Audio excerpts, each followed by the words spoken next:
Olá, telespectadores e ouvintes da nossa rede Alesp, mais um programa Conexão Legislativa e hoje eu vou bater um papo, vou conversar com o secretário de Desenvolvimento Econômico da cidade de Atibaia, o Silvio Laguna, já está aí no seu vídeo, está aí o Silvio. Tudo bem, Silvio? Como é que vai?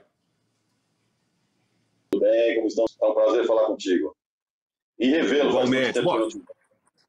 tem tempo, né? A gente está aí, estamos na luta, né, secretário? Correndo atrás. Com essa questão da pandemia toda, né? Está todo mundo aí enclausurado, infelizmente, né? Não tem outro jeito. E a gente sabe que precisa tomar vacina, tudo, para poder começar, né, a ter um respiro maior, aliviar um pouco essa situação que a gente tem vivido, dessa pandemia, todo mundo nessa quarentena. Mas eu queria, né, falar de Atibaia. Aliás, eu conheço bem Atibaia, né, porque eu tenho parentes aí perto, aqui perto, né, em Atibaia, que é Bom Jesus dos Perdões, depois vem, né, bairro Serra Negra, enfim, a gente tem aqui parentes no Alpes Douro, que é um condomínio aqui, você deve conhecer, já deve, claro, que já ouviu falar, né? Então estamos bem aqui situados, a gente gosta muito dessa cidade. Aliás, interior é maravilhoso, né, secretário? A, a vida aqui, ela consegue congregar tanto a pujança de um estado como o de São Paulo, com a tranquilidade do interior que a gente encontra em outros estados, e aqui em São Paulo você tem acesso a tudo, e vocês aí nessa região aí estão até de maneira privilegiada do lado de um parque, né, da Serra de Itapetinga, um lugar maravilhoso. E você, pelo jeito, conhece muito bem aqui, né? Eu estou um pouco com Sim, inveja aí conheço. da tua churrasqueira Conheço. aí no fundo aí. Tô vendo a tua Conheço churrasqueira bem. no fundo, tô com um pouco de inveja.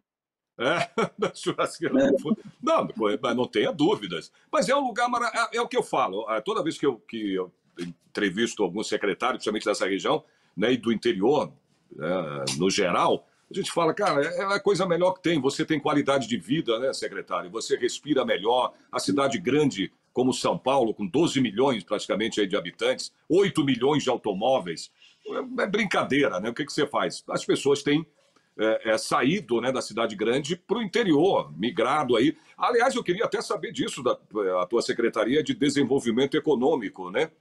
Então eu queria saber como é que está aí, né, as ações, né, com todo esse movimento, as ações da Secretaria, com essas pessoas, além de saírem, né, para fazer turismo, porque são cidades turísticas, né? Atibaia, Bragança Paulista, Bom Jesus dos Perdões, né? Tudo isso aí, toda essa sequência de cidades do interior são turísticas, né? Como é que está aí a Secretaria de Desenvolvimento Econômico, secretário? Temos dois grandes movimentos. O primeiro movimento é exatamente o que você aponta aí, que é a mesma coisa que fez com que as pessoas agora na pandemia procurassem mais, né, essas cidades mais tranquilas para fazer seu trabalho remoto, além da atividade turística. Um pouco antes, as empresas também se sentiram aí bem pressionadas por questão de valores, de preços aí no Grande São Paulo e vieram na de interior. Então, nós temos dois movimentos: o movimento das empresas, que trouxeram empregos de qualidade, e na sequência você tem a pandemia, que fez com que as pessoas buscassem esses destinos para fazerem seu trabalho remoto. Isso nos deu um certo trabalho, porque para evitar aglomeração, que esse é o foco principal, né? O protocolo de saúde que vem alinhado lá desde a Organização Mundial de Saúde, faz com que as pessoas tenham um distanciamento social. Então, a cidade sempre esteve equipada para receber pessoas no final de semana, mas acabamos aí sendo visitados mais intensamente nesse período de pandemia. E isso, de uma maneira geral, nos trouxe bons resultados no comércio, apesar do fracionamento aí dos horários, do atendimento mais reduzido e tal, fez com que a cidade, diferente de muitas outras, infelizmente, para as outras, né, a gente conseguiu passar o ano de 2020 alinhando bem e administrando bem essa história do distanciamento, mas com atividade comercial ainda em moldes razoáveis aí para conseguir sobreviver. A gente, de uma maneira Mas, geral, andou bem. uhum. Pode continuar, secretário. Então, agora, né, que a gente tem essa nova cepa da doença, ou esse aumento de casos, nos fez voltar aí ao que a gente teve que fazer em março. Diante do Plano São Paulo, a gente está absolutamente coordenado aí com o Plano São Paulo, até porque o Plano São Paulo obedece às questões de isolamento no aí nacional e alinhado também, de novo, vou falar com a OMS, e a gente tem seguido esse plano, com bastante parcimônia, com bastante controle, retomou a atividade econômica e agora demos uma recrudescida e voltando à fase amarela, né, a gente conseguiu dar uma organizada, a gente conseguiu administrar, não teve impacto assim muito grande. Quem primeiro fechou foram os hotéis, infelizmente. Aqui a gente tem vários equipamentos, resorts grandes, né? O Bourbon, o Tauá.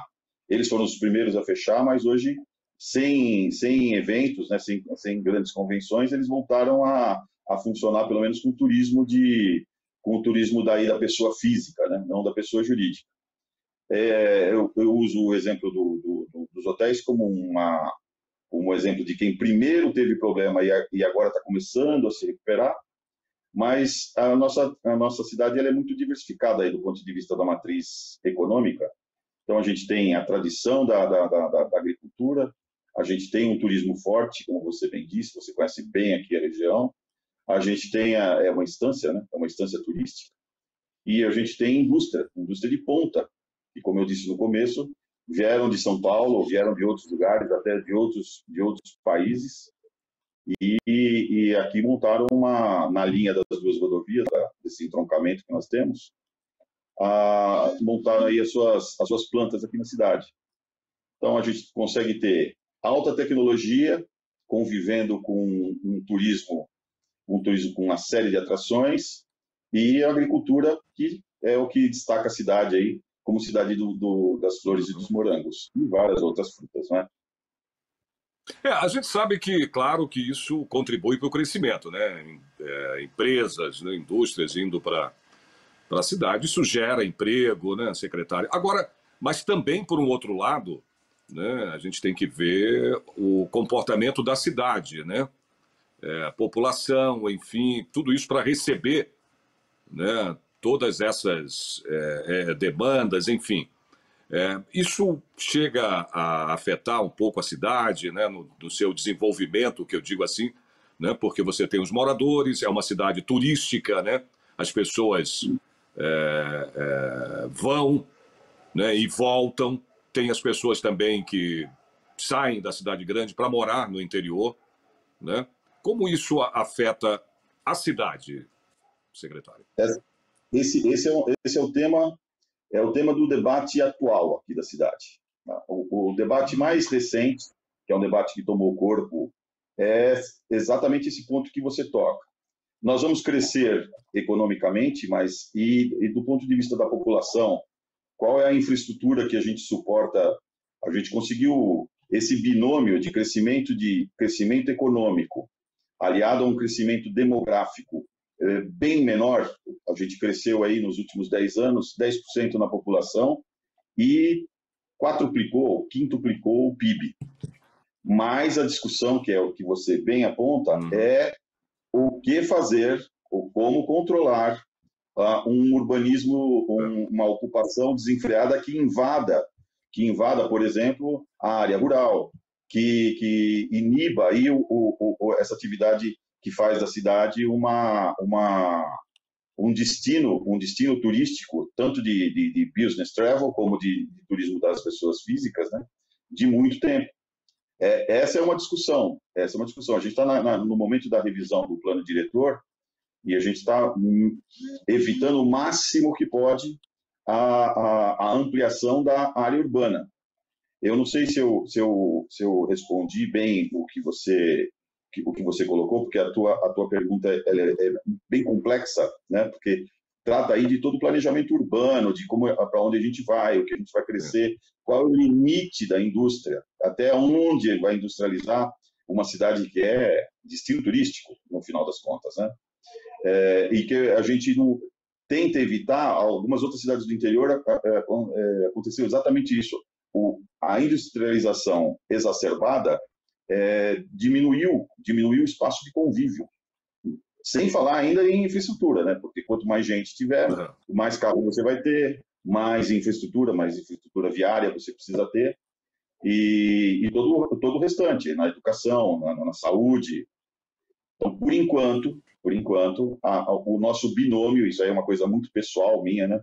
Para mim, o segredo do sucesso dessa cidade e de outras cidades do interior é que você tenha crescimento econômico para que as pessoas vivam melhor, tenham melhores empregos, mas que a população não aumente na mesma proporção. Nem todo mundo concorda comigo, nem todos os prefeitos concordam comigo. Os daqui concordam. A gente não pode ter uma população, uma conurbação, que é essa, gostei da sua pergunta, porque a sua pergunta é o foco da nossa discussão, no plano diretor. Até que população a gente consegue acolher nessa cidade. Não estou falando aí da população flutuante de final de semana, de turista. As nossas visitas, normalmente, no pré-pandemia, eram de 30 mil pessoas nos finais de semana, nos feriados. Isso aumentou no final durante a pandemia, por conta das pessoas que passaram a fazer o home office aqui ou fugir dos centros aqui para se isolarem. Essa é uma verificação que a gente fez. Não dá para mensurar as 30 mil pessoas, mas a gente imagina que durante a semana aumenta a população em mais de 15 mil pessoas, que é a metade disso. O problema, secretário, é que tem que ver tudo isso. A questão de abastecimento, né? Tudo tem que ser pesado. Eu acho que o que vocês estão fazendo, como o senhor disse, que eu toquei num ponto em que vocês estão exatamente discutindo sobre isso, né? Nessa reunião que o senhor falou, né? Que está sendo discutido agora, exatamente o que eu te indaguei há pouco, né? Tem que ver tudo isso, né? Você fala assim, o crescimento da cidade, tudo, com indústrias, com empresas, né? Enfim, mas você tem que ver esse outro lado, né? Se a cidade suporta tudo isso, né, secretário? Exatamente isso. Essa é a discussão do momento. Mas eu imagino que, do ponto de vista da hotelaria, ela suporta essa alteração. Então, as pessoas foram bem recebidas. Do ponto de vista do desabastecimento, a gente também não teve problemas, porque neste eixo estratégico, aqui nesse cruzamento entre Fernão Dias e Dom Pedro, várias organizações de atacarejo, que são esses comércios que aliam atacado e varejo na área de alimentação, eles se instalaram aqui e a gente tem pelo menos 8. Então, não houve um desabastecimento. O que houve foi uma necessidade muito grande de controlar o acesso das pessoas da cidade e aí da região também, não é? Mas, como você bem disse, tem várias frentes para a gente cuidar e controlar do ponto de vista do que vai acontecer daqui para frente. A gente tem um ano de previsão aí de pandemia, né? A gente somando aí todas as vacinas, as idades e essa sequência, esse schedule, esse cronograma, vai mais um ano. E mais um ano que as pessoas, enquanto estão se vacinando, na primeira e na segunda dose, vão ter que continuar o distanciamento, o controle vai continuar, então o home office continua. Então, existe um planejamento para esse período imediato de pandemia, e a gente estava falando também, por conta da tua pergunta, do que vai ser o futuro da cidade, né? Porque eu acho que no pós-pandemia, tomara que aconteça bem rápido esse período, essa movimentação do Grande São Paulo, das pessoas que estão no Grande São Paulo, indo para o interior, indo para lugares mais tranquilos, até porque não vão precisar trabalhar todo dia de maneira presencial, vão trabalhar no home office. Isso é inexorável, isso acho que não muda. E aí sim vem o planejamento do que fazer com as pessoas, para que não afete, como você bem disse, aí a infraestrutura da cidade e que todas as pessoas possam viver com qualidade de vida como a gente tem hoje. E que os turistas venham e sejam bem recebidos dentro do contexto de uma cidade que é uma instância turística, no final das contas, não é? Sem dúvidas. Voltando àquele assunto também do comércio, tudo isso a gente viu, né, claro que a gente vê a televisão, vê o noticiário e tudo. Você viu cidades aí, né, secretário, que não respeitaram, né, esse lockdown que foi imposto agora há pouco tempo, né, pelo governo de São Paulo, e as pessoas acabaram aí abrindo comércio. Atibaia teve essa situação? Não, né? Foi respeitado esses dias, né, que foi colocado como finais de semana, né, fechar total. Agora, em São Paulo, já está voltando, né, pelo menos na cidade aqui de São Paulo, está voltando, né, a funcionar aí restaurantes e tudo no final de semana. Atibaia, como é que está? Bom, desde o princípio a gente teve uma parceria com a Associação Comercial daqui de Atibaia, que é uma associação muito forte, e ela virou o canal de comunicação entre a prefeitura e todo o comércio e serviços. E de maneira geral, né, é claro que existem exceções, né, de maneira geral, o comércio da cidade entendeu perfeitamente todas as fases, todas as fases que a gente teve que ultrapassar e vencer. Então, no começo, a adesão foi muito forte, infelizmente isso teve um impacto para eles, e aí, na medida que a gente conseguiu flexibilizaram também com responsabilidade, e nessa última, que a gente chamaria lá nos tempos idos, né, dessa recaída, né, que é essa volta aí meio intensa no pós-final de ano, voltaram a contribuir de maneira significativa, entenderam o processo, entenderam que deveriam mais uma vez se sacrificar com questão de horário, limitação de horário e com todos os protocolos dentro do estabelecimento. Aqui eu posso dizer que o comércio e o serviço andaram de mãos dadas com a prefeitura para fazer o que foi necessário. Tanto que a nossa flexibilização lá atrás, no começo da pandemia, lá em abril e maio, que foi uma flexibilização gradual, não sofreu nenhum tipo de questionamento judicial. Até houve movimento nessa direção, mas o judiciário entendeu que a gente estava caminhando da maneira que era possível caminhar. Então, nesse ponto, eu posso dizer que com essa interlocução na associação comercial e setores bem organizados do turismo, né, do transporte, a gente conseguiu ultrapassar o pior momento. É claro que o pior momento só vai ser vencido quando terminar, né? Ainda não, mas uma parte bem aguda a gente aprendeu junto como funcionar.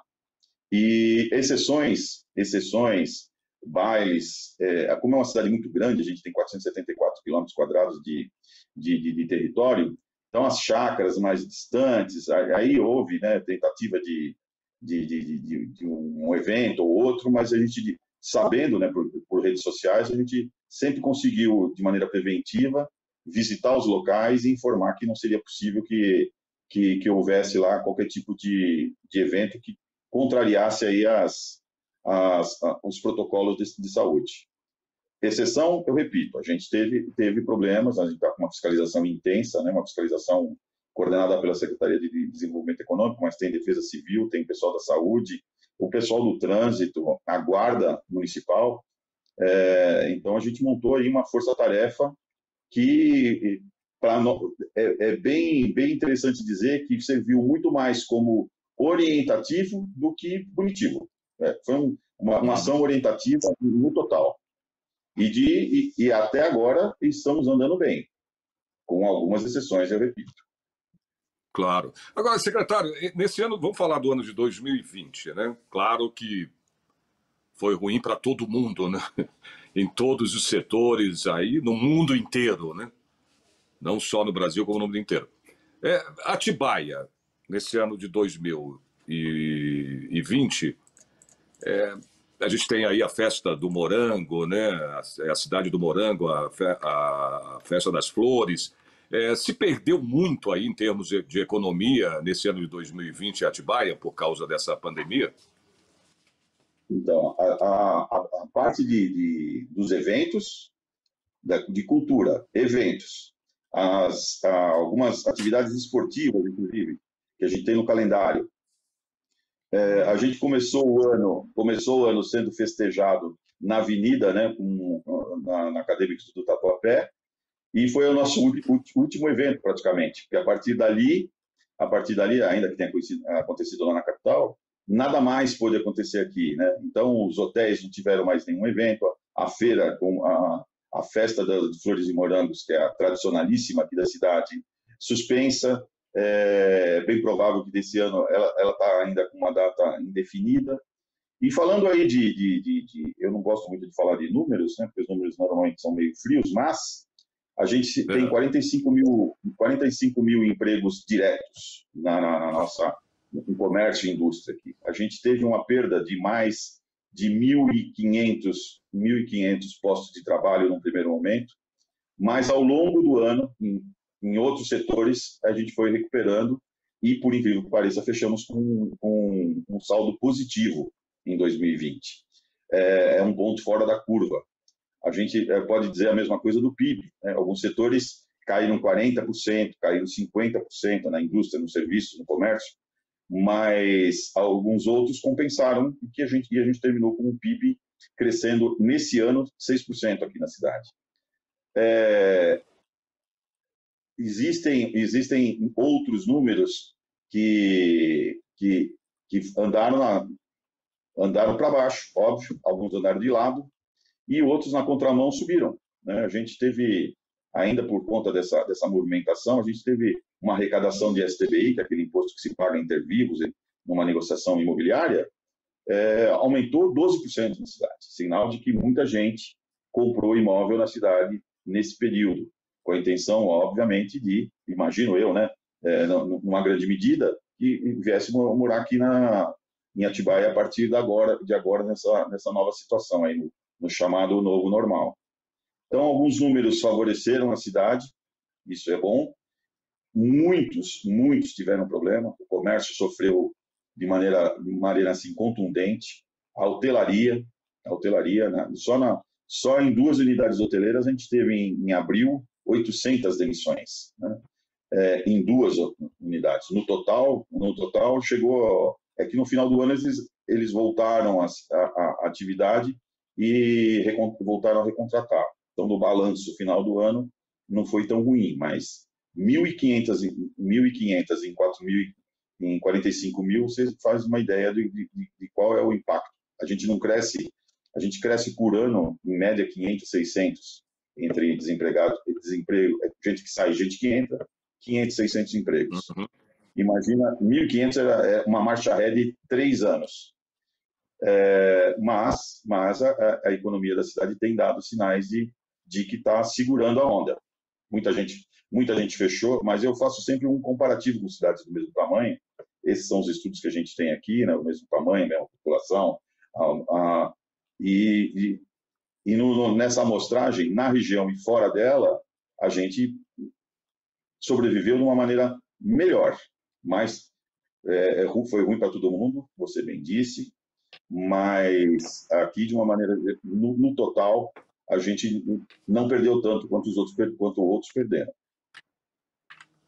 É engraçado que você está falando disso do setor imobiliário, né? Todos que eu entrevisto aqui, que eu faço o programa, falam exatamente das cidades de interior que eu estou falando. O exemplo está aí, Atibaia, né? Mas que teve o crescimento, né? Que é esse crescimento no setor imobiliário, né? É uma coisa, né, que ninguém imaginaria. Nossa, uma pandemia, ninguém vai sair. Mas as pessoas, como a gente começou o programa falando nisso também, né? Da migração das pessoas para cidades do interior, querendo sair, né, secretário, da cidade grande, né? Então, acho que esse crescimento se deve a isso, né? Não tenha dúvidas, com certeza. Não só em Atibaia, como em várias cidades interioranas, né? Aí, na questão da pandemia, nós temos um binômio interessante, né? Quem estava em São Paulo e com o custo, que a gente conhece bem, né? O custo da cidade, quem mora na área urbana mais adensada aí de São Paulo, sabe o custo que tem de viver aí. Se ele não precisa estar aí, então o movimento ficou natural. Então, além de pandemia, além de uma novo tipo de atividade, que é essa atividade remota, ali é a questão econômica. E aí todas as cidades, né? Todas as cidades. A gente tem grupos aqui de secretários, então isso aconteceu em Vinhedo, isso aconteceu na direção de Jundiaí, na direção de Louveira, na direção aqui do eixo da Anhanguera, Limeira, todos apontaram um aumento de negócios na área imobiliária. Por quê? Bom, o preço, bom, né, isso é bom. Isso é bom. Pois é, exatamente. Bom demais. Isso é bom. Agora, a pergunta diga, por favor. Pode falar. A pergunta está chegando ao final, a gente tem que encerrar o programa, já estamos estourando o tempo. Eu só ia fazer um comentário. Pode concluir. O desafio das cidades é saber qual é o limite. Qual é o limite que elas suportariam em acomodar com qualidade as pessoas que vêm. Exatamente. Secretário, maravilha bater esse papo contigo. Você estava super à vontade, a gente ficou bem à vontade aqui, né? Batendo esse papo sobre Atibaia, a Secretaria de Desenvolvimento Econômico, que é a tua pasta, né? Sucesso, viu, secretário, nessa empreitada aí, por esses próximos anos aí, né, como secretário de Desenvolvimento Econômico. Muito obrigado pela sua participação e até uma próxima, secretário. Eu agradeço. Fiquei inspirado aí pelo teu cantinho aí, com churrasqueira, tal. Isso aí me deixou bem mais calmo e mais tranquilo. Deu uma viajada nesse visual aí. Muito obrigado, viu? Eu agradeço a atenção sempre dispensada aqui para a cidade, para as coisas da gente na divulgação. E parabéns aí pelo trabalho na TV Aberta. Pessoal, esse foi mais um programa Conexão Legislativa. Vocês viram aí, eu bati um papo, conversei com o secretário de Desenvolvimento Econômico, o Silvio Laguno, da cidade de Atibaia. Espero vocês, então, no próximo programa. Até lá.